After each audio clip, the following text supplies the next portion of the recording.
Vous avez les pieds froids? Gonflés? Lourds?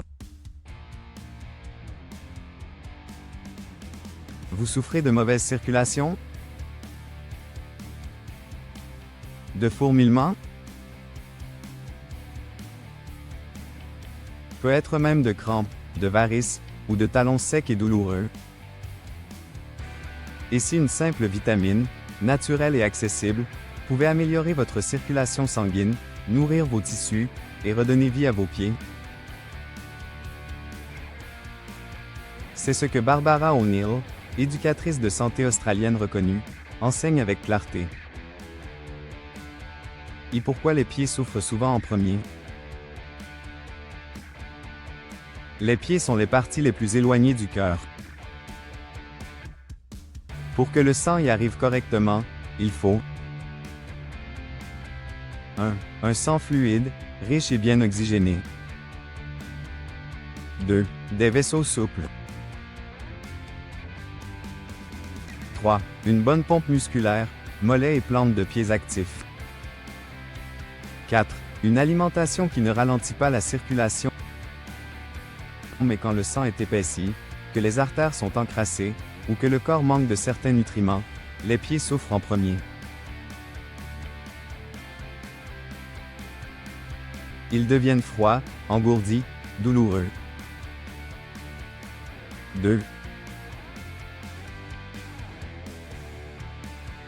La vitamine numéro 1 pour des pieds en bonne santé. La vitamine E. Selon Barbara O'Neill et de nombreuses études naturelles, la vitamine E est la meilleure amie des extrémités du corps. Pourquoi? 1. Elle fluidifie naturellement le sang, sans le rendre trop liquide. 2. Elle protège les vaisseaux sanguins de l'oxydation. 3. Elle évite les caillots, améliore la circulation capillaire. 4. Elle répare les tissus nerveux et musculaires. 5. Elle soulage les douleurs liées à la mauvaise circulation. 6. Et surtout, elle prévient le vieillissement prématuré des cellules vasculaires. Les signes d'une carence ou d'un besoin accru en vitamine E. 1. Pieds froids ou engourdis. 2. Mauvaise cicatrisation des pieds. 3. Crampes nocturnes. 4. Sensation de fourmis. 5. Varices ou œdème. 6. Fatigue musculaire à la marche. 7. Talons secs et fendillés malgré l'hydratation. Barbara O'Neill insiste. 4. Où trouver la vitamine E naturellement? La vitamine E est liposoluble, ce qui veut dire qu'elle a besoin de gras pour être absorbée. Les meilleures sources naturelles sont 1. Les graines de tournesol. 2. Les amandes.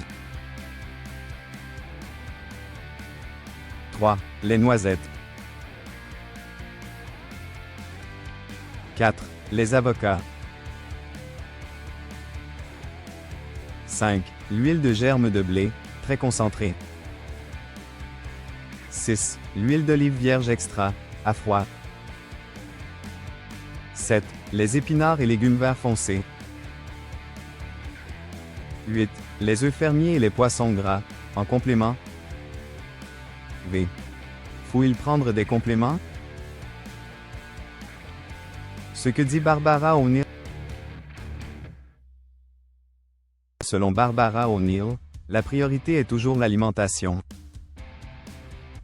Mais dans certains cas, personnes âgées, diabétiques, varices, fumeurs, stress oxydatif élevé, des compléments naturels de vitamine E peuvent être utiles temporairement, à condition qu'ils soient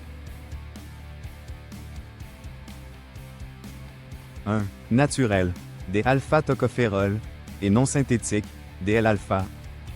2. Pris avec un repas contenant des bons gras. 3. Équilibré avec d'autres antioxydants, vitamine C, sélénium. Elle rappelle que trop de vitamine E en synthétique peut être contre-productif. Il ne faut jamais surdoser sans suivi. VI. Bonus. D'autres alliés naturels pour les pieds. En complément de la vitamine E, Barbara recommande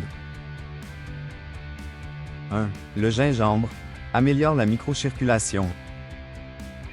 2. Le poivre de Cayenne, capsaïcine, stimule le flux sanguin, même en usage externe.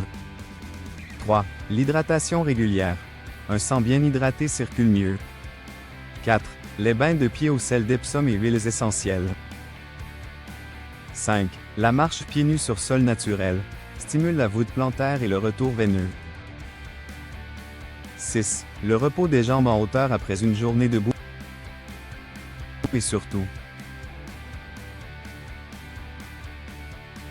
7.